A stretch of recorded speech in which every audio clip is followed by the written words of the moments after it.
see that? That's the right tool right there. Reality, no.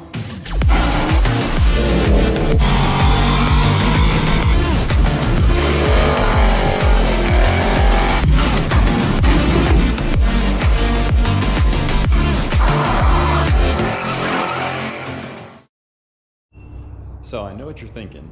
The killer Cateye never gets any love. It just gets straight abuse. Worse than Speedy out there. Well, you're wrong, because today we're working on the killer Cateye. We're finally doing the exhaust. Now, for the longest time, this thing just had that one turn down welded right here after I chopped the original muffler off. Well, got sick of it, you know. You get older, you grow up, and the cats are actually gutted, so that's why it was extra loud. So what we're gonna do is, we had already welded on this Flowmaster 40 series before we went to Moab.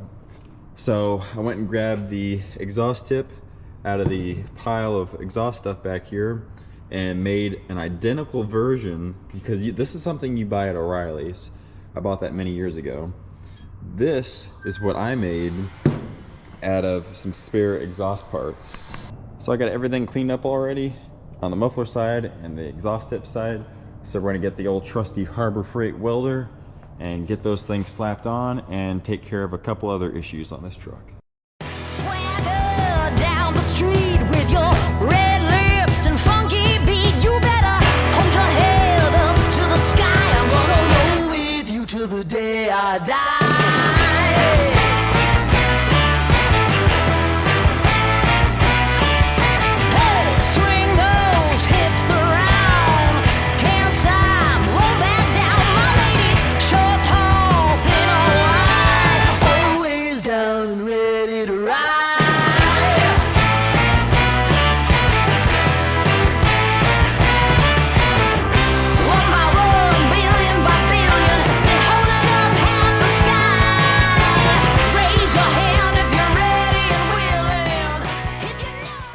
We're gonna go ahead and pull off this front sway bar.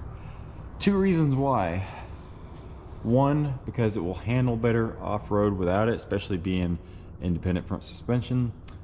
But also because somewhere in Colorado, it decided that it did not want to be a sway bar anymore. So we're gonna go ahead and pull this off. And then, oh, that transmission line is rubbing right there. Ooh, I hope I didn't rub a hole in it. Well, I'll look at that too. But also I noticed that the pinion nut, which I have not messed with, by the way, this is just how it is, I don't know if you can even see it on the camera. Let's see if I can hold this steady. The pinion nut has backed off and it has play in it now. So not like pinion play, but the actual yoke on here is loose from the nut. So you need to pull the drive shaft out and tighten that nut. I'm just gonna get this thing pulled off. Hopefully it comes off pretty easy.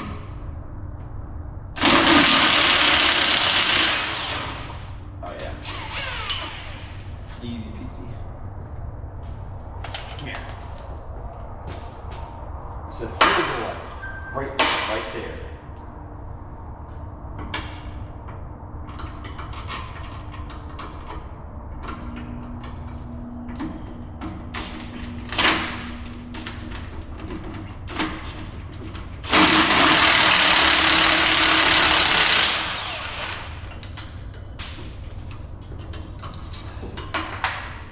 Okay, sure. Give me the socket back. Come on. Get it. Let's see. Trusty Husky tool set. Oh, try and kill me. Always coming in clutch. Oh, gee. How? How are you supposed to?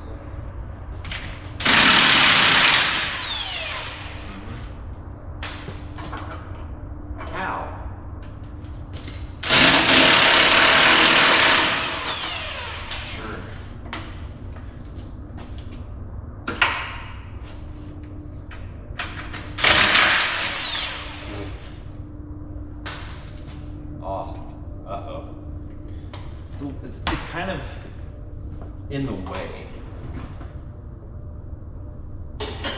because of how bent the bracket is. Oh yeah, I get nothing.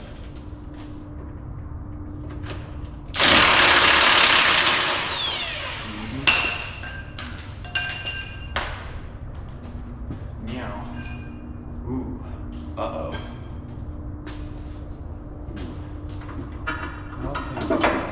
Okay. How do I...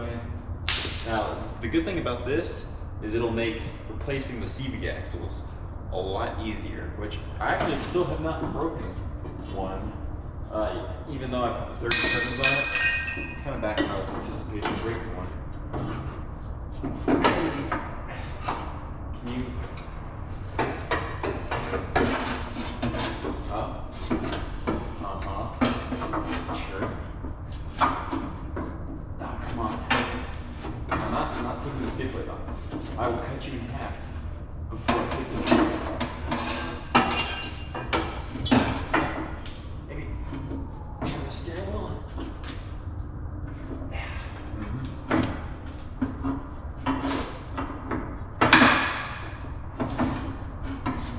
Come on. Up.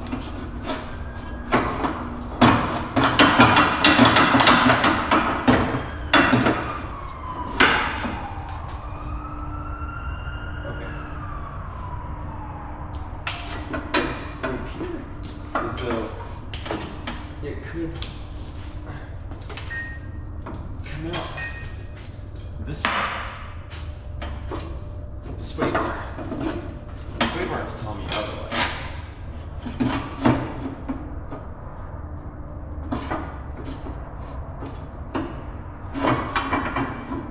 Oh, come on. I don't want to pull the skid plate off. No, I'm not pulling the skid plate. I know there's a combination.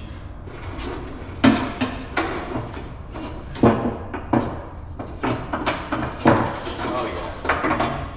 Yep. It's just that easy.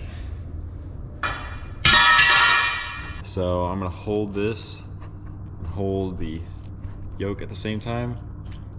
Look at that. It's hand tight. Not good. So let me tighten this, get it back in, and we'll be back. No movement now. Tight. Okay, so now we're gonna go ahead and do something that I've been wanting to do for a long time. We're gonna go ahead and pull the hitch off, the bumper off, and we're gonna basically dovetail the back of this truck, because it's all destroyed anyways, and I want a little more clearance for off-road, and I will end up adding some sort of little hitch in between the frame rails that's a lot higher, and you know, that way we can still tow things if we need to. But all of this basically from here to here, or here to there, we're gonna figure out the angle. Down, gone, done.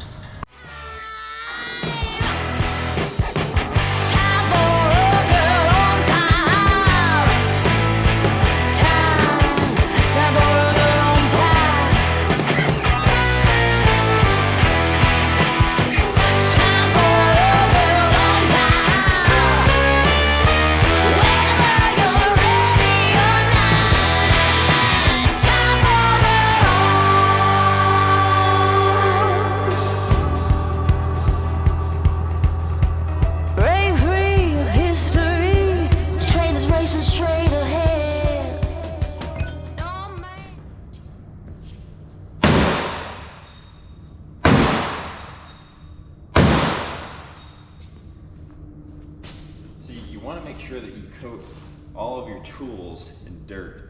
It helps lubricate them. Not to move.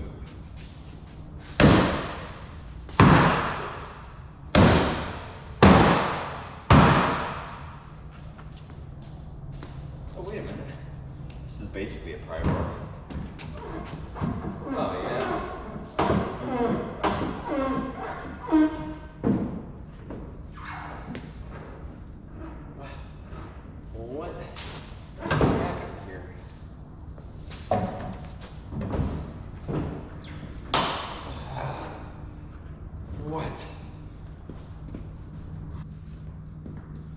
once you remove your sway bar, you can basically just use it as a giant pry bar.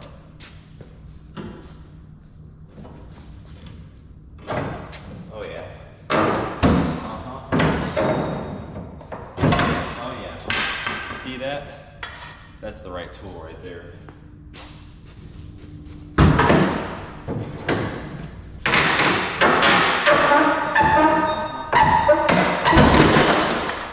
Yeah, and see, you want to make sure that you leave your impacts and all of your other tools directly under the bumper, so that way when it falls, it crushes them as well, while they're covered in the dirt.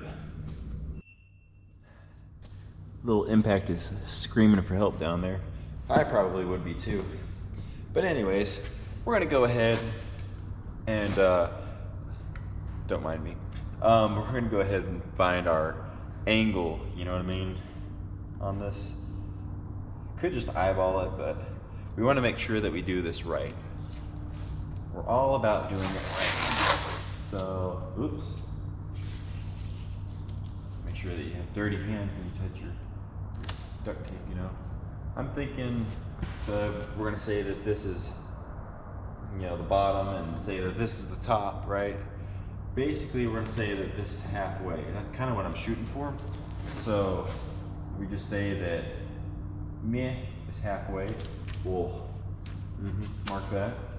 And then we'll just take Mr. Tape here and just eyeballage it about, you know, yeah, about like that. Yep. Perfect. Literally couldn't have been any better than that. So we're gonna do the other side and then we're gonna cut it.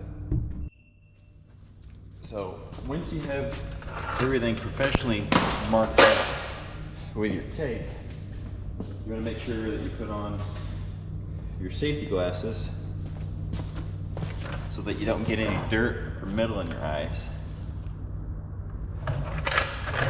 Then you're gonna take your sketchy Harbor Freight chair that you fall out of all the time, and you want to just basically start cutting.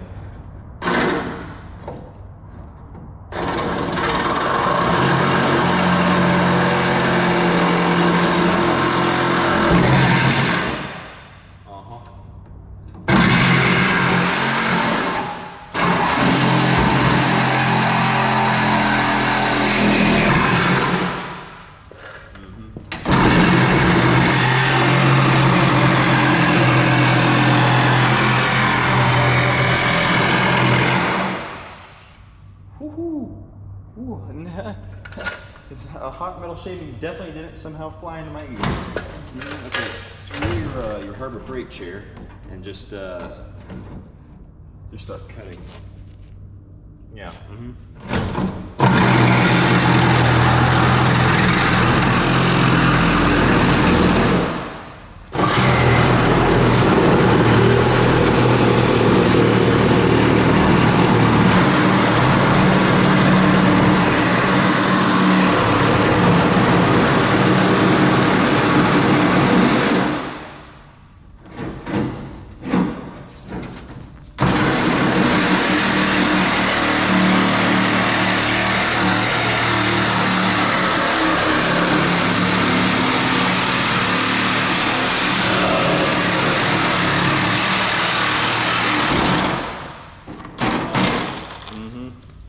Yep. Now, once you get to that point, you can grab your grinder.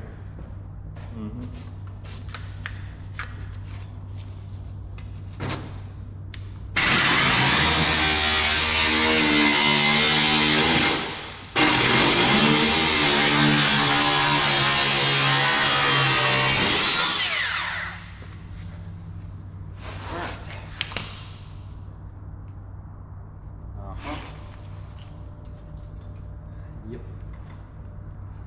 Oh yeah. Alright. Now you want to take Mr. Sawzall again. Close that off.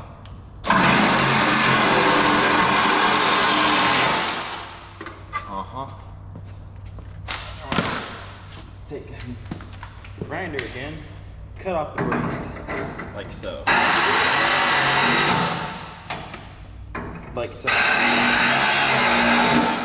Like so.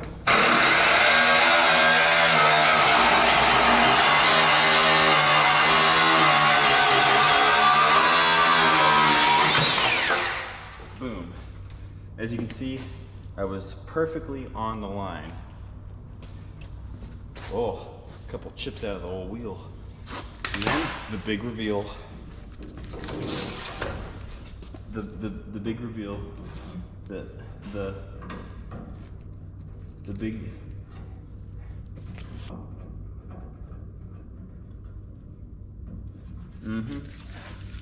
Oh yeah, that screams. I'm gonna beat every Jeep on every trail right there, and Bronco.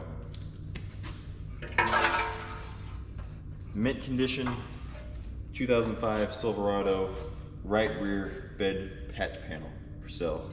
$500 firm, I know what I got. Like I can, I'm the queen of the land. Haters gonna hate, won't be sorry now.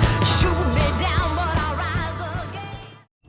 So something else is, this is new, obviously.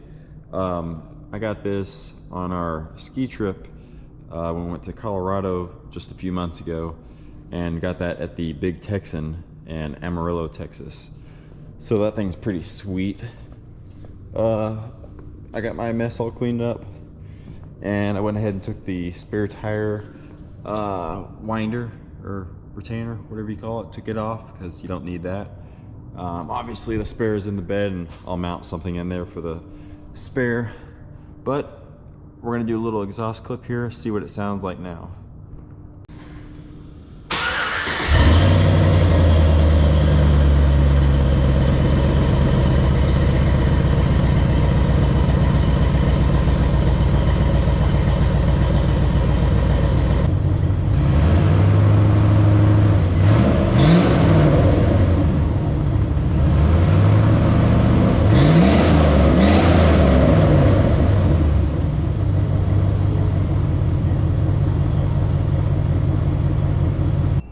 Well, that's going to do it for part one of the Killer Cateye upgrades. I don't have the rest of the stuff to fix the rear bumper issue, but I'm going to get some material and fix that, do a hitch, and a couple other small upgrades like the front leveling kit to match the rear that we did before we went to Utah and Colorado. I still have it sitting brand new in the box over in the other shop. So just small things like that, but I wanted to get a jump start on this because we're going to be doing a lot of trails this year. I'm basically just trying to prepare the truck to do the hardest trails that it's ever done.